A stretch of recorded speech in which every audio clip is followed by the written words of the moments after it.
Bismillahirrahmanirrahim. Em nome de Deus, o Clemente, o Misericordioso. Luz, paz, conhecimento para todo o Brasil. Conheça o Islã. Todo lugar que eu ia não era meu pensamento.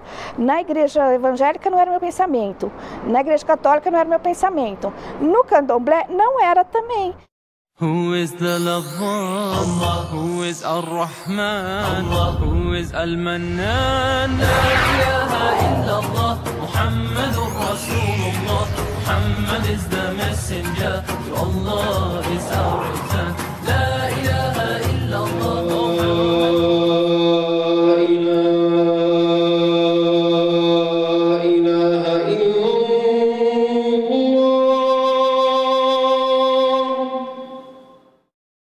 Meu pai de santo falou assim, olha, seu pensamento é um pensamento de Maomé, sabia? Você pensa como Maomé. Assim ele falou. E eu não sabia o que era Maomé. Eu conheci o Islã querendo convencer uma amiga a não ser muçulmana. Você vê esse pessoal com essas roupas diferentes, de lenço, você acha que tudo é muito diferente do que você vivia? Foi à medida com que eu ia entendendo. Como eu tive um pouco de convívio com alguns muçulmanos, então à medida que eles iam me indicando como seria o comportamento de um muçulmano naqueles assuntos nos quais eles me viam, né, vivendo, aí eles iam me explicando e eu ia mudando. Teve uma vez que eu abri, eu estava muito em dúvida, e estava com muita dúvida mesmo, e comecei a me questionar a respeito de tudo. Eu nasci em berço católico.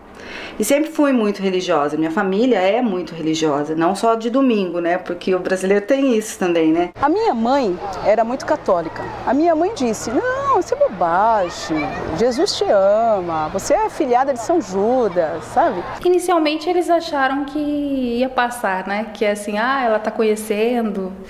Eu já tinha ido, né, em igrejas evangélicas, em outras igrejas, então eu sempre fui uma pessoa que lidei com pessoas e era curiosa. Eu nasci católica e depois eu estudei a Bíblia com as Testemunhas de Jeová. Fui visitar a Mesquita do Brás, que é a mesquita xiita, e quando eu fui lá, eu, sei lá, me senti tão bem, e eu fiquei, nossa, será que eu vou virar muçulmana? Por coincidência mesmo, eu abri a Bíblia em São João 16, e estava escrito que viria um outro mensageiro, era Jesus que estava falando. Quem é esse que acho que eu achei acho que até que enfim, né, eu achei um que pensa que nem eu, entendeu? O Islã sempre fez parte da minha conduta sem eu saber o que fazia. E aí, então, é claro, eu fui buscar a mesquita e fiz a minha charrada, que é o testemunho de fé. E a partir daquele momento eu passei, então, a me guiar pelo Alcorão Sagrado. Sexta-feira, 1h da tarde, eu fui, fiquei conhecendo e naquele dia eu me converti. Quando eu menos esperei assim, eu falei, eu quero fazer a minha profissão de fé. Tem 9 anos que eu fiz a minha reversão, a gente chama de reversão no Islã. Revertido é uma ideia basicamente brasileira, da ideia de que todo homem nasce muçulmano. Então a ideia de que todos nós aqui nessa sala nascemos entregues a Deus. Só que por algumas situações nós desviamos, seguimos outras religiões, outros caminhos. Eu vejo assim que as pessoas, quando elas procuram uma religião, né, elas estão à procura de algo que irá completar também aquilo, né? Completar aquilo que eles não tinham.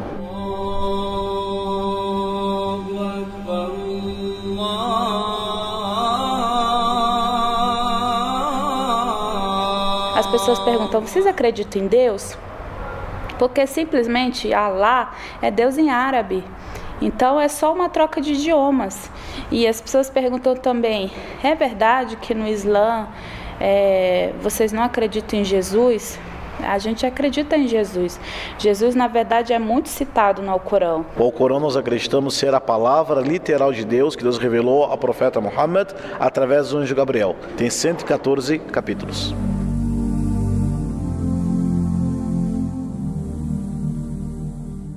As As pessoas confundem muito o profeta Muhammad como se os muçulmanos fossem seguidores do profeta. Eles não são seguidores do profeta. O profeta, na verdade, é um mensageiro que vai receber a mensagem e vai se tornar exemplo, né? Muhammad é o último dos mensageiros. Nasceu em 570 da era cristã, no ano 610 iniciou a revelação do Alcorão e faleceu no ano 632. Todos os livros sagrados que foram revelados antes, a Torá, os Salmos, né, o Antigo Testamento, são todos livros considerados pelo Islã. Jesus é um dos profetas do Islã, o nascimento dele é um milagre mencionado no Alcorão, inclusive sua mãe tem o nome mencionado no Alcorão. Só que ele não é o filho de Deus como no cristianismo, ele é um dos profetas resolutos, um dos profetas mais importantes. Em pensar entre Alcorão, Sunna, por exemplo, a Sunna, os hadiths do profeta, vão ter algumas interpretações diferentes no xiismo. Algumas passagens do Corão também vão ter algumas interpretações diferentes.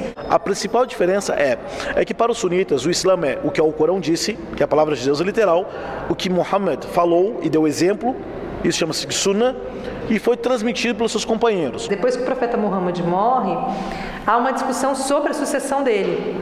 Então, a questão da sucessão. Então, a sucessão hereditária de família vem do Ali, que era sobrinho genro do profeta, que casou com a filha dele, Fátima. Então, esse ramo é o ramo xiita. Geralmente os sunitas, eles levantam a mão, rezam, colocam a mão aqui. Os xiitas não, eles rezam e estendem a mão. Na hora de encostar a cabeça, os xiitas usam uma pedrinha, que significa o contato que você vai ao céu e à terra, para simbolizar a reverência a Deus. E os sunitas não, eles rezam sem nada no chão. E a questão da hierarquia, é muito mais claro você perceber a hierarquia no xiismo do que você perceber no sunismo, né? O xiismo você tem os ayatolás, quer dizer, para você se tornar um ayatolá, você passa por vários critérios de avaliação, de estudo, né? O sunismo não tem essa hierarquia tão clara. O que importa é que para nós temos divergências históricas, teológicas, e que isso não seja motivo para divisão. Divergência não quer dizer divisão.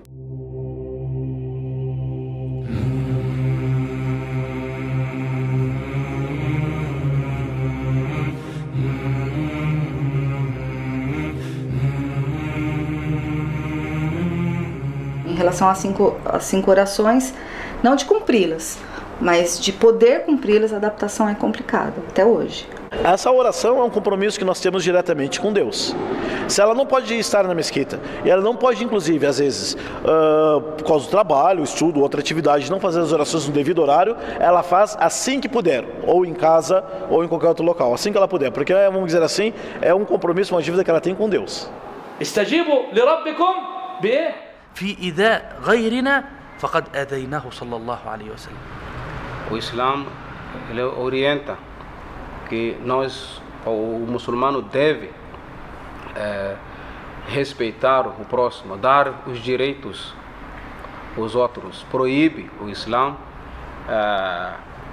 causar qualquer dano aos cristãos ou judeus. Você adere a uma religião que ela é sobrecarregada de preconceitos e você é obrigado a entender sobre esse preconceito para você saber expor algo que você não vive, que você não entende, que não é o que você está praticando, vivendo. Acho que o Islã, na verdade, ele cresce no Brasil justamente porque o papel da mídia, mesmo sendo contrária à religião islâmica, ele fomenta a curiosidade das pessoas. Parte da mídia tornou 11 de setembro o maior crime da humanidade, né? Nós sabemos que não foi. Não é? Por muito menos, Estados Unidos até hoje invadiu o Iraque e Afeganistão, destruiu vários países. Pós 11 de setembro, você tem um crescimento vertiginoso de mulheres e de homens, porque foi massificante, né, a propaganda contra o Islã. E é até hoje, né?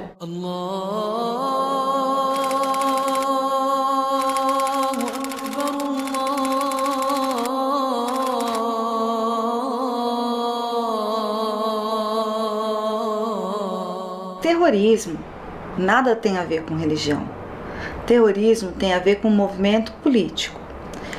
O Estado Islâmico de Estado não tem nada e de islâmico muito menos. Tem que ser tratado pelos atos que eles fazem. É um grupo terrorista que usa o nome do Islã, como as torcidas organizadas. Tudo que esse Daesh pratica é completamente contra os princípios islâmicos. Então, e as pessoas mais afetadas são os próprios muçulmanos. A gente sofre, né? Porque principalmente que a gente tem que justificar o tempo todo algo que a gente não entende nada. Falar sobre terrorismo. Eu não sei o que é terrorismo. Infelizmente tem aqueles que não têm o conhecimento, que infelizmente são pessoas ignorantes ainda, né? E criticam e falam, não é a religião certa, é tudo terrorista, ninguém presta, e não é por aí. Terrorismo para mim, às vezes, é o que fazem comigo, né? Eu tô num coletivo e eu ter que justificar uma atitude de uma pessoa que para mim é insana. Então essa questão do terrorismo, ela está muito vinculada aos interesses políticos, e a gente vê isso desde quando invadiram o Iraque, o Afeganistão, atrás de bombas nucleares, que a gente está esperando até agora aparecer, né? Quanto tempo isso? Esclarecer para as pessoas, a sua religião prega isso? Você está sendo coerente com aquilo que as pessoas pregam nas mesquitas? Não, então muda de vida. Lembrar que quando se fala em religião, a gente fala de ligação com Deus, e que Deus é amor. Então, que tudo que prega violência não pertence a nenhuma religião.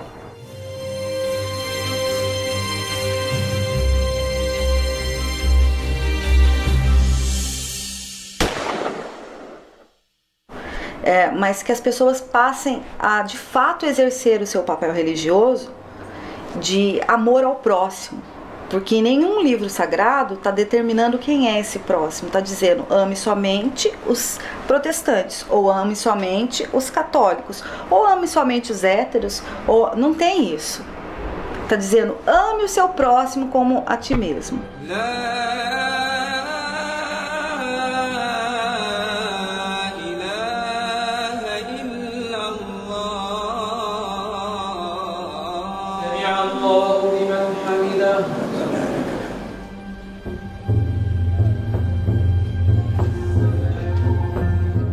Islã significa submissão à vontade de Deus. E quando eu comecei a estudar o Islã, eu percebi que, principalmente a figura feminina, ao contrário do que muitos pensam, no Islã ela é destaque. A mulher, para nós muçulmanos, ela é a principal pessoa da sociedade. Porque é ela que forma, ela que cria, ela que educa a sociedade. A mulher, para nós muçulmanos, é nossa mãe, nossa irmã, nossa esposa, nossas filhas. A mulher é um dos principais pilares dentro do Islã. Ela é a base da sociedade. Até brinco e falo, gente, vocês pensam que a mulher no Islã é oprimida, mas a mulher é que manda. Eu acho que a posição da mulher é a coisa que mais me interessa no Islã. E a mulher no Islã, ela é muito protegida, em todos os aspectos. Se a gente for colocar no papel as obrigações masculinas e as obrigações femininas no Islã, os homens têm muito mais obrigações sociais, né, e pesadas do que as mulheres.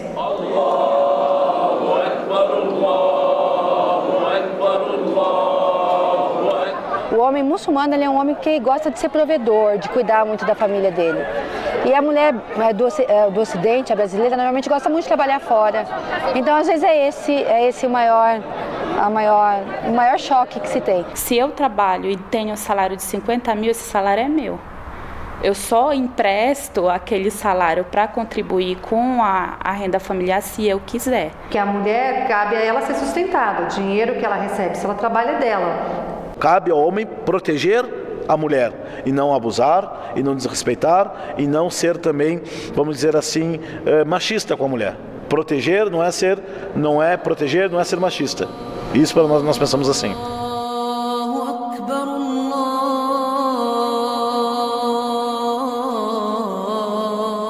A poligamia no Islã, ela é aceita. No entanto, a gente tem 0,01%, né, dentro do Islã, da poligamia. Então, a questão do casamento, ele foi instituído em situações muito específicas. específicas, né? Situações de guerra, situação de que as mulheres estão abandonadas. Até mesmo falar que mulher muçulmana tem a segunda, tem a terceira, tem a quarta, mas mesmo assim existe a confiança, a segurança, e é isso que a mulher de hoje necessita. É obrigação do homem manter a casa, é obrigação do homem muçulmano manter a sua esposa, manter a sua família, manter intelectualmente, religiosamente e manter sexualmente. Você é aquilo que os seus pais ensinaram para você. Então, um casal muçulmano, ele vai estar educando a criança daquela forma, de manter as tradições islâmicas dentro de casa. E a mulher tem esse papel fundamental. O papel da mulher do Islã é a transmissão da religião para a família. Esse é o grande papel. Existe um hadith do profeta que ele diz que o paraíso está nos pés das mães. Companions and those who follow him. Eu admiro quem se converte ao Islã, obviamente porque você sai de uma família que não é muçulmana e não é fácil. Porque o choque para a família é muito grande. E aí o segundo choque é quando essa menina, essa moça, resolve usar o hijab. Aí é um segundo choque, porque ela não tem aceitação. Aconteceu da gente estar no mercado, alguém falava bum, aí a gente, bom dia, aí a pessoa já ri, porque nem espera que você fala português. Primeira experiência de preconceito, sábado passado. Eu vinha vindo para cá, eu estava no ônibus. Uma moça sentada do meu lado entrou com um rapaz. Eu estava olhando no celular e aí eu fiz assim para mostrar para o meu filho o que era um IP, porque ele não sabia o que era um IP lá de coisa. E eu, olha, Tarsis, achei um IP, olha, estou mostrando aqui. A moça achou que eu estava filmando ela. E aí ela falou assim que, ela falou bem alto no ônibus, né? Ela falou assim, e essa terrorista aqui, olha, vai explodir uma bomba no ônibus. Todo mundo ficou olhando, sabe? E eu me senti mal. A gente sai com véu ou sai na rua de véu, as pessoas olham, acham estranho, observam muito. Nessa atual conjuntura política do Brasil e do mundo, entendeu? Uma pessoa falar isso dentro do ônibus, né? Todo mundo ficou olhando, todos da frente olharam para trás, levantaram de trás para ver quem era. Eu simplesmente era uma moça, uma mulher que estava com um véu, quieta no meu canto, olhando pro celular. Mas, assim, tem os dois lados, né? Tem aquela pessoa que se assusta, fala, ixi, endoidou, pôs um pano na cabeça, ficou louca. E tem aquelas outras que vem mais seriedade em você. Tem gente que passa e fica, não. Acho que de repente pensa que eu não sou brasileira, né? E fica fazendo comentários. Todo mundo acha que muçulmano é árabe. A maioria islâmica nem árabe é. Um dos tipos de preconceito que a mulher muçulmana sofre é isso, né? Volta lá pro seu país, volta lá para onde, né? Eu sou brasileira, então você lá do outro lado, que lado, né? Então eles misturam, sim. Tive problema quando aconteceu a chacina numa escola no Rio de Janeiro, se não me engano, Realengo. Eu estava em sala de aula. E aí uma das pessoas veio até a sala, abriu repentinamente assim, o seu povo matou aquelas crianças. E nem sabiam quem era o cara ainda, né? Mas o cara tinha barba. No ônibus, um cobrador que tá sempre ele quando eu volto para casa. E outro dia ele falou assim, posso fazer 2 perguntas? Aí eu falei, pode. Ele, seu cabelo é grande? Aí eu falei, não posso falar, moço. Que cor é o seu cabelo? Também não posso falar. Nossa, é difícil então ser da sua terra, né? Falei, e olha, eu vou te falar uma coisa, a minha terra é essa aqui. Aí ele deu risada. Eu tenho o maior respeito pela minha família, amo, adoro. A gente tem a maior relação legal, mas a questão religiosa é problemática até hoje. Eu fiquei com medo de ter problema com a minha mãe. Mas eu lembro que quando ela me viu de véu, ela falou que eu estava igual a Virgem Maria. Quando eu pus o véu, eu era dona de um salão, né, na Zona Sul de São Paulo. Ano passado eu passei um tempo sem trabalho e eu percebia muito isso. Quando eu falava, eu sou muçulmana, eu uso véu. E as pessoas, não tem problema, mas mesmo assim não me chamava nunca, né? porque embora o nosso país seja laico, dito laico, eu digo bem claramente isso, dito laico, mas ele não prega a laicidade. Eu acho que a mulher muçulmana que precisa muito trabalhar, ela tem muita dificuldade de se inserir no mercado de trabalho. Se tiverem que me contratar, vão contratar com o hijab. E fui com o hijab. Aí fiz a aula teste, tudo, e demoraram um pouco para chamar. Aí quando eu voltei, aí fui preencher, foi uma coisa muito... Aconteceu, né? Ele acabou me entregando a mesma ficha que eu tinha preenchido antes, e atrás ele tinha escrito, usa burca. Tem até pessoas que confundem e falam, Charliane usa burca. Não uso burca, eu uso hijab, o véu, né? Aí eu peguei e virei e falei, só um detalhe, não é burca, tá? Aí ele ficou sem graça, assim, né? Não, é que... Não, eu falei, não, entendo, você tinha que avisar para o outro coordenador que, embora fosse uma boa profissional, tinha esse detalhe, tudo bem. A burca, ela cobre os olhos, fica só uma telinha aqui, você não consegue ver os olhos e vai até o pé. Trabalho em local fechado, eu não tenho um problema em usar, né? E na rua também. Eu acho assim que o véu é algo necessário, em respeito a Deus, né? Então a gente usa assim. Se eu tivesse um problema para trabalhar, eu tenho certeza que o meu marido não ia dizer, você não vai poder trabalhar sem véu, ou você vai parar de trabalhar, porque isso daí não existe. Vai chegar um momento que talvez eu precise tirar meu hijab para, de novo, entrar no mercado de trabalho. E passar por todo esse processo de fixa hijab, coloca... E isso também é cansativo. E muitas meninas não usam hijab exatamente por isso, porque elas têm que alimentar filho, têm que prover a casa. E aí, como que fica essa questão? Por mais que a gente tenha uma liberdade religiosa estabelecida na nossa legislação, essa liberdade ela fica por trás de muito preconceito, um preconceito silencioso. A escola me recebeu muito bem, os alunos em todas as escolas, nunca tive problema. Pelo contrário, os alunos sempre acham o máximo isso. Se de repente tiver algum problema, eu tiro para trabalhar, sei lá, não é a minha intenção, né? Mas se for o caso, aqui em São Paulo não, mas fora daqui eu acredito que isso possa acontecer. O hijab chama atenção, mas aquelas pessoas que têm preconceito por uma mulher cobrida a cabeça, certamente terá preconceito. Pessoas de cor diferente, de origem diferente, até de gêneros diferentes. A partir do momento que eu fiz a minha charrada, isso não acontece com todas as muçulmanas, por essa questão de enfrentar os preconceitos, mas eu já me senti madura para já de imediato assumir o hijab. A vestimenta não foi algo tão complicado para mim, porque eu sempre fui mais assim reservada, mas foi fechando mais, né? É algo que você quer, não é que alguém impõe a você, entendeu? É entre você e Deus. O véu chama atenção, acaba chamando, ou de uma maneira boa ou de uma maneira ruim, acaba chamando a atenção. Eu tenho convicção que o hijab é libertador para muitas mulheres. Da mesma forma que eu tenho convicção que o hijab é opressor para outras mulheres. Por quê? Ele é libertador, sim, quando ele é opcional. Ela realmente se libertou de ter que se colocar dentro desse padrão que é imposto de beleza, um imposto de magreza, imposto de moda. Mesmo que a mulher do Ocidente acredite que ela é mais livre, ela não é tão livre quanto ela acha que é livre, sabe? Ela tem outras coisas que aprendem, mas que são completamente diferentes. Nós, brasileiros, construímos a ideia que a mulher nua é a mulher liberta. Ele protege a mulher muito mais intelectualmente, porque uma pessoa vai olhar para a muçulmana exatamente pelo que ela é. Ele não está vendo o corpo dela, ele não está vendo o cabelo dela, então ele não tem como colocar nela um estereótipo. Quero mostrar meu corpo? Eu não quero. Imagina, eu não quero. Não quero que vejam. Eu não quero que vejam. Não quero. Não quero.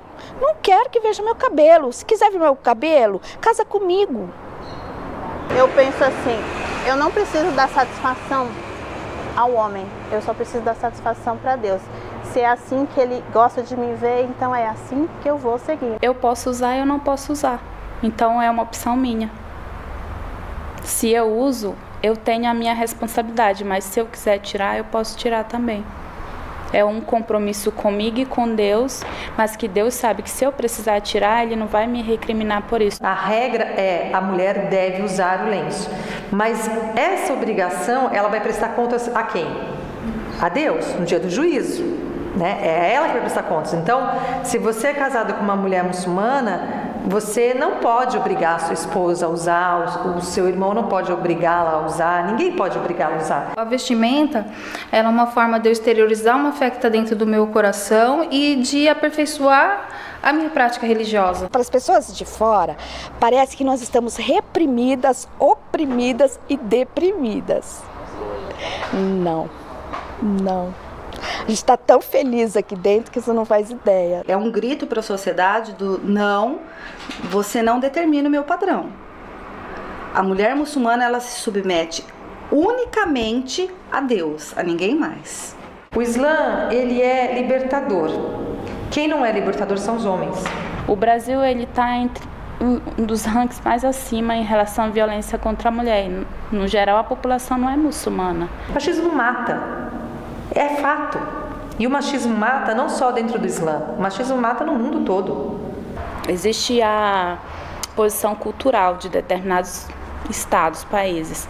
E alguns países têm uma cultura mais machista. A gente tem uma sociedade extremamente preconceituosa, que olha para a mulher sempre com um olhar de menor, como se um lenço diminuísse o pensamento dela, como se ela não tivesse inteligência por usar lenço. Eu peço que as pessoas busquem o conhecimento. Não precisa entrar na religião. Eu vou salvar as muçulmanas. Essa é a ideia que está implícito sempre. E aí, assim, você vai salvar quem exatamente, né? A sua ignorância? Sempre fui muito feliz. E continuo sendo feliz porque eu não acho que tem que ser tudo para ter tudo para ser feliz, sabe? Tenho medo de me afastar dessa paz. Não gostaria. Quero morrer muçulmana.